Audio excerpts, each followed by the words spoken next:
Lee, guess where we are?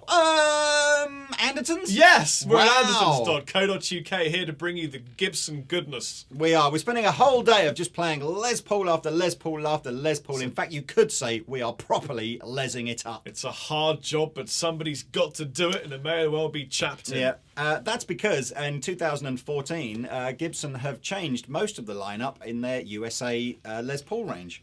So we're moving on. This is part 4, 5. 1, 2, 3, 4, 5. Part 5. 5. We're getting full fat, aren't we? We're getting full fat cream of the crop. What's different on this Les Paul Classic? So the Classic is designed to sit above the Studio Pro, but before we get to traditional. And the Classic again has been in the catalogue before as a guitar to sell around about the sort of £1,300 mark. So I've got a full gloss finish here on a mahogany body with a mahogany neck and a maple cap. Starting to get a little bit of flame on the Classics here, but don't expect too much at this kind of price. Now, one of the biggest changes being made to the Les Paul range in the 2014 lineup You're going to talk about the frets, aren't you? to do with the fretting. Yeah. Now, for ever since I can remember, and certainly looking at all the sort of, the 58 and the 59 Les Pauls that you sort of see either in, magazines or the custom shop reissue stuffs, Gibson have always bound over the frets. So if you've got a Les Paul, have a look at your guitar, you'll see what I mean. So that the frets go in and then the binding is applied. Now, there is some debate as to whether or not that style of fretting a guitar causes both a sort of a nib or something, in the binding that sort of perhaps you can feel as you're going up and down, and also perhaps on the outside strings, the 2 E strings, it just removes that last millimetre or so of fret. Well, not removes is the wrong, but you couldn't slide your string over it without it sort of going onto the binding and perhaps either choking or sounding a bit odd. So here are 2 fretboards. This particular one is off the Les Paul Classic, and you can see now that the frets are over the binding. Hopefully you can see that. Yes. Okay, now the one in my right hand is traditional, where this has stayed the same. So you can see the binding goes over the frets. Yeah. Now, do you know what? I've never really done this, but if I was to sort of vibrato close to the fret, I can feel, you probably can't hear it, but I can feel where the string slides off the fret and touches the binding. Whereas on this one, of course, I can't because there's no binding there to feel. So I don't really know what Gibson's thinking behind this was. There's lots and loads of debate about the benefits of this style of fretting over this style of fretting on the Gibson forum. So you can go check that out. Whether it just looks a bit tidier or has a playing advantage, I'm not entirely sure. I suppose whether it looks tidier or not is subjective. Does it look tidier? Let's have a look. Yeah, it does a bit, maybe, I suppose. Probably makes refretting the guitar a hell of a lot easier as well by not having to sort of, by having the frets over the binding. But there we go. Perhaps that'll be the comments that go mad on this video and you guys will all sort of have to put your 10 pence worth in. So anyway, onwards. So here we go again, couple more features on this. So on this particular, on the Classic now, we've got the Super 57 Zebra, sorry, the Classic 57 and the Super 57 open, no pickup covers on these, so you get the sort of the open coils, and they've used the black and cream sort of zebra style. Now, again, you might be looking down here and going, oh, Lee's missing a knob, which I am indeed. But don't worry, I haven't been involved in some sort of tragic gender alteration surgery. It's simply here. Or life-changing and really happy making. Yes. If that's your thing. Lee, right. Give me some tones, buddy. Let's do some tones. So here's what my neck pickup sounds like.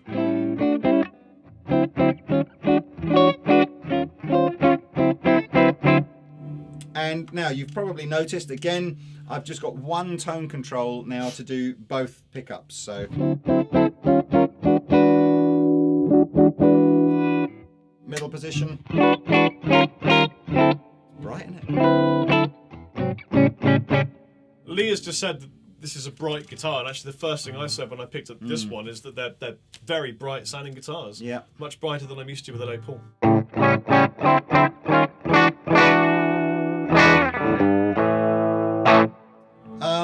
Separate volume controls, coil taps, as is appearing to be on a lot of the Gibson guitars now.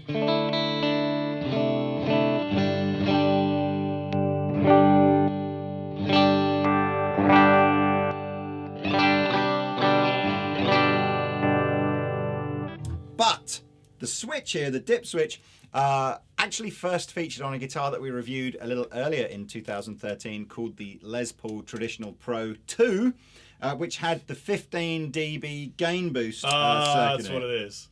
Now, if I'm right, certainly the Trad Pro 2, you could take the backplate off and you could adjust down that amount of gain, so it doesn't have to be a 15 dB boost, because you'll notice on a clean channel that's pretty savage amount of extra boost. So you might want 14.8. 14.8 would be better, I think. Yeah. So I don't know if this is going to clip the mics. I'm giving the sound man a heads up, but here's a clean sound without, and here's with. I'm going to say that might clip the mics. Yeah, can we? We're all right. We're all right. Wow, Rabia's giving us the all clear. What it should do, though, is give us the ability now to get a kind of a crunchy rhythm tone and switch this in for a lead tone. So.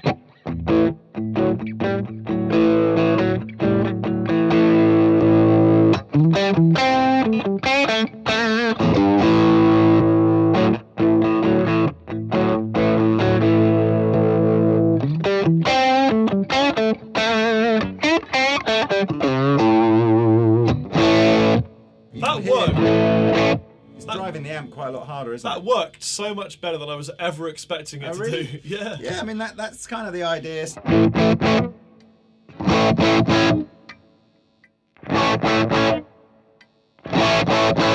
Yeah, I mean certainly it's almost like I suppose it's like chucking a little boost pedal in or something like that. So that's cool. We've got the vintage style Clusen machine heads on the back of the headstock. We've got, what else have we got on this? Cryogenic frets. Cryogenic frets. Coated got strings. A choice of colours, which again will be going across the screen as we speak. Have we got any inappropriately named ones? Let's have a look. Seafoam green. She was nice. Seafoam. Do you know, I think none of these sound as sort of as inappropriate as the Studio Gibson Pro work colours. harder on your inappropriate colour scheme names. Although I tell you what, look, we've got a lemon burst, so that should be like your sort of Peter Greeny kind of lemon burst colour. We've got Heritage Cherry Sunburst, Ebony, Vintage Sunburst, Lemon Burst, Wine Red, and Rabid Seafoam Green.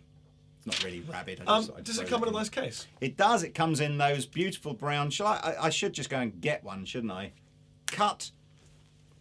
Here it is. Yeah. This is when I was a boy. When I was a boy, this was the kind of case that a Gibson guitar came in. Let me just show you. Now, it's brown on the outside. He says I should have done that. It's brown on the outside, but like all good things, it's pink on the inside. It's pink on the inside. Yeah. And that's the only way you can open the compartment with that particular kind of hand shape. You have to literally do it like this. And then it opens. Yeah, and you get a book. You get a book to tell you about your guitar. And another book, and another book, and a bag of drugs. Of thing. Yeah. A 1 ounce bag of Desiccant Bag. Wow. Dryerite. Well, we know what this is for, don't we? This is to stop stop too much moisture building up when the guitars are in sort of transit. And keep sort of some element of humidity control. Yes. So there we are. These are beautiful cases. So if you have if you've bought a Les Paul in the last 4 or 5 years, yours probably came in a identical shaped case, but in black sort of covering and a white logo, but we've gone back to brown with the gold logo and the pink inside, which we love. So, well, other than the fact that it's got this 15 dB circuit, cryogenic frets, coated strings, mahogany, maple... It has a different thickness neck. It has a late 50s neck. Late 50s. Late 50s, around about 3 o'clock in the afternoon on the 14th of November, 1959. Very specific. Someone fell over slightly Very in the specific. wheel. Yeah. No, so it's, again, it's a little bit chubbier than the 60s profile necks. What else do we like? It's like a halfway house, isn't it? Well, I like the way it looks. It looks amazing. Look, it's a classic hot rodded kind of Les Paul, isn't it?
best jam you've ever done. No, it's That was really not. good. That was great playing. Really Okay. goodly playing. Thank you very much. I hope Very it good. sounds all right for you guys there. So, that is a Les Paul classic. For some reason, it's got German. We don't know why. Loving the Les Paul is wrong. I don't want to be right, Lee. If loving a Les Paul is wrong, I don't want to be like. What? Do that again. That's If a great- loving the Les Paul is wrong, I don't want to be right. Well, that's never a truer statement has left your lips there, Mr. Chapman. That's right. So, shall we move on? I think we should move on. I've been Rob Chapman. I've been the That's captain. the first one we signed out on. I know. Bye. Shot! Yes. I've got one camouflage pick left. Where?